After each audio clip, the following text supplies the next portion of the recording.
ओम नमः शिवाय। नमस्कार दोस्तों, स्वागत है आप सभी का आपके अपने यूट्यूब चैनल खुशहाल ज़िंदगी में।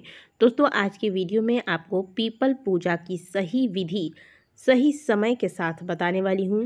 पीपल पूजन से कई प्रकार की मनोकामनाएं व्यक्ति की पूर्ण होती हैं। अलग अलग मनोकामनाओं की पूर्ति के लिए पीपल पूजन अलग अलग समय पर अलग अलग विधि से की जाती है और अलग अलग मंत्रों के द्वारा की जाती है।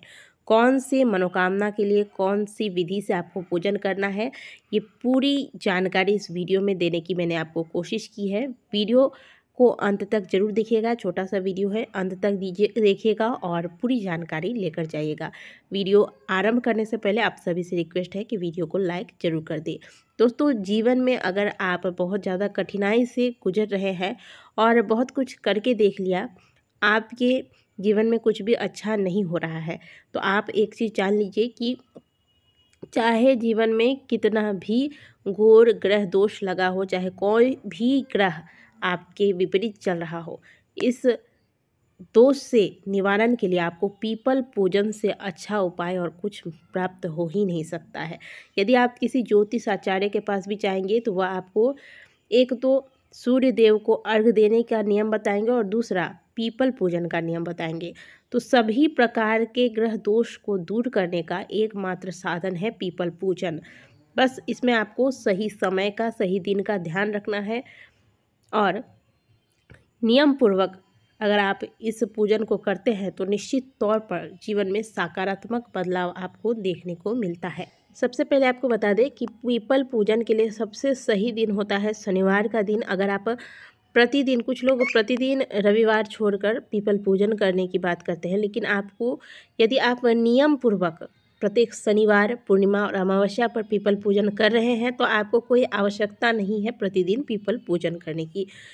तो नियम बना लें कि प्रत्येक शनिवार, पूर्णिमा और अमावस्या, पूर्णिमा अमावस्या में भी यदि यह पूर्णिमा अमावस्या रविवार के दिन पड़ जाता है तो आप रविवार के दिन पीपल पूजन वर्जित है। तो भले पूर्णिमा या अमावस्या पर पड़ रहा हो, लेकिन फिर भी आपको रविवार को पीपल वृक्ष के नीचे जाना तक नहीं है, इस बात का ध्यान रखिएगा। पीपल का स्पर्श और पूजन तो बहुत बड़ी बात है, तो ये कार्य आपको नहीं करना है। पीपल पूजन केवल और केवल शनिवार और पूर्णिमा अमावस्या पर नियम पूर्वक करें।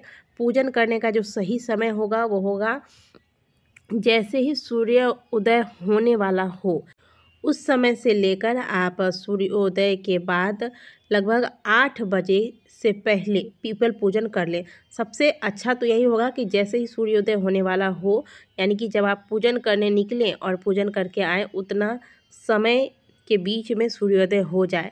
इस प्रकार से आपको पीपल पूजा का समय का ध्यान रखना है। कुल मिलाकर कहें तो एकदम अंधेरे में नहीं निकलना है और ना ही बहुत ज़्यादा धूप हो जाने के बाद आपको पूजन करना है। 8 बजे से पहले, और जैसे अभी ठंड का समय है तो लगभग 6:30 बजे तक आप पीपल पूजन कर लें, यह सबसे अच्छा होगा। ज़्यादा से ज़्यादा 8 बजे तक आप पीपल पूजन पूर्ण कर लें। पीपल पूजन के लिए आप 1 लोटा जल घर से भरकर लेकर जाएंगे। इसमें काला तिल अवश्य डालिएगा, साथ ही में इसमें थोड़े से मिश्री के दाने डाल दें। और पीपल में यह जल, ध्यान रखिएगा जिस पीपल की आप पूजन करते हैं वह पीपल बहुत बड़ा छांवदार वृक्ष हो और जहाँ जाकर निरंतर लोग पूजा पाठ करते हो, ऐसे पीपल वृक्ष का चुनाव करें। गमले में लगाकर कभी भी पीपल पूजन नहीं किया जाता। ऐसे पीपल पूजन का कोई फ़ायदा आपको प्राप्त नहीं होने वाला है। तो ध्यान रखिएगा कि जहाँ मंदिर में, किसी देव स्थान पर जो पीपल वृक्ष होते हैं उनका ही हमेशा पूजन आपको करना चाहिए। खड़े होकर पूर्व दिशा की ओर मुँह करके शनिदेव के मंत्रों का जाप करते हुए, शनिदेव के मंत्रों का जाप आपको तब करना है जब आप शनि संबंधी समस्याओं से परेशान हैं, आपको बेरोजगारी या फिर धन संबंधी समस्याएं चल रही हैं और आपको लगता है कि आपकी कुंडली में, या फिर आपने कुंडली दिखाया है और आपको पता है कि आपकी कुंडली में शनि संबंधी समस्याएं चल रही हैं, शनि दोष लगा हुआ है, तब ऐसे में आप शनि देव की कृपा प्राप्त करने के लिए शनि भगवान के मंत्रों का जाप करते रहें और यह जल अर्पित करें। ओम संग शनिश्चराय मंत्र का जाप करते हुए यह जल पीपल वृक्ष में अर्पित करें। लेकिन यदि आप वहीं धन प्राप्ति की इच्छा के साथ माता लक्ष्मी को प्रसन्न करना चाहते हैं तो यह जल अर्पित करते वक्त आप माता लक्ष्मी के मंत्रों का जाप करें। और यदि आपको पितृ दोष लगा है, आप पितृ दोष से परेशान हैं, चाहते हैं कि पितरों की कृपा आप पर हो जाए, तो आप प्रत्येक अमावस्या पूर्णिमा पर दक्षिण दिशा की ओर मुँह करके ठीक इसी प्रकार से एक लोटा जल में थोड़ा सा काला तिल, अक्षत और थोड़े से मिश्री के दाने, हो सके तो थोड़े से सफ़ेद पुष्प डालकर पितरों का ध्यान करते हुए दक्षिण दिशा की ओर मुँह करके यह जल अर्पित करेंगे।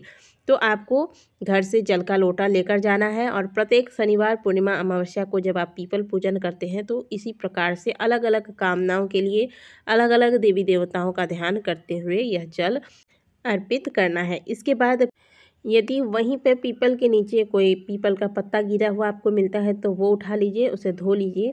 अगर नहीं है तो आप अलग से कोई पत्ता या फिर जो प्रसाद वाला प्लेट आता है वो लेकर जाएगा। इसमें कुछ मीठा का भोग पीपल के नीचे लगाए, साथ में एक दीपक।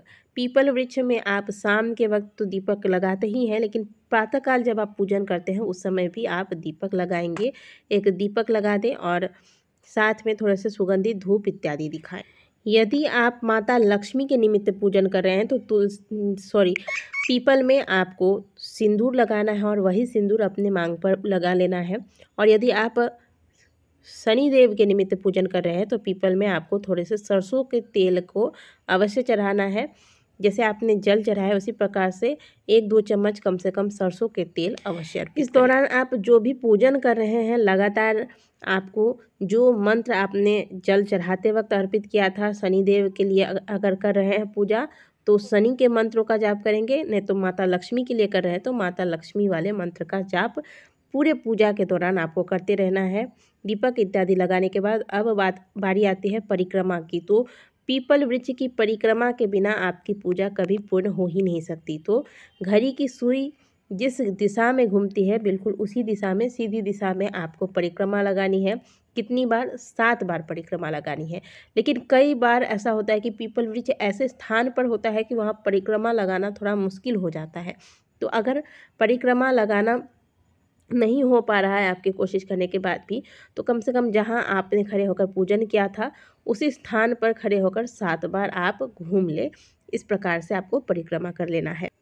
परिक्रमा के बाद बारी आती है प्रार्थना की। तो जिस कामना के साथ, जिस इच्छा के साथ आपने पूजन किया था, जिस देवी या देवता के निमित्त आपने पूजन किया था, उनका ध्यान करके, जैसे माता लक्ष्मी को प्रसन्न करने के लिए आपने पूजन किया था तो माता लक्ष्मी का ध्यान करें, पीपल वृक्ष को प्रणाम करें। और माता लक्ष्मी का वास पीपल वृक्ष में माना गया है तो माता लक्ष्मी से प्रार्थना करें कि हे माँ, आपकी कृपा सदैव मुझ पर, मेरे परिवार पर, मेरे पूरे कुटुंबजनों पर बनी रहे। ऐसी कामना के साथ मैंने ये पूजन किया है, या फिर जो भी मनोकामना है वह कहते। शनि संबंधी समस्या के लिए आपने पूजन किया है तो शनिदेव से प्रार्थना करें कि हे शनिदेव, आपकी दया दृष्टि मुझ पर हो और मेरे जो भी कष्ट चल रहे हैं, शनि संबंधित समस्याएं, वह मुझे जो पीड़ा पहुंचा रही हैं उन पीड़ाओं से मेरी मुक्ति हो। ऐसी कामना के साथ मैंने इस पूजन को किया है। मेरे पूजन को स्वीकार करें और मुझ पर प्रसन्न होकर अपनी दया दृष्टि मुझ पर बनाएं। बस इस प्रकार से प्रार्थना करके, प्रणाम करके घर को वापस आ जाएं। शाम को इसी पीपल के नीचे जाकर एक दीपक अवश्य लगा दें। माता लक्ष्मी के लिए अगर पूजन किया है तो घी का दीपक या फिर तिल के तेल का दीपक, शनिदेव के लिए आपने पूजन किया है तो सरसों के तेल का दीपक लगाएं। इस प्रकार से आपको पीपल पूजन करना है। और शनिवार, अमावस्या, पूर्णिमा पर भोजन जो भी आप करेंगे वह शुद्ध सात्विक होगा, इस बात का भी आपको ध्यान रखना है।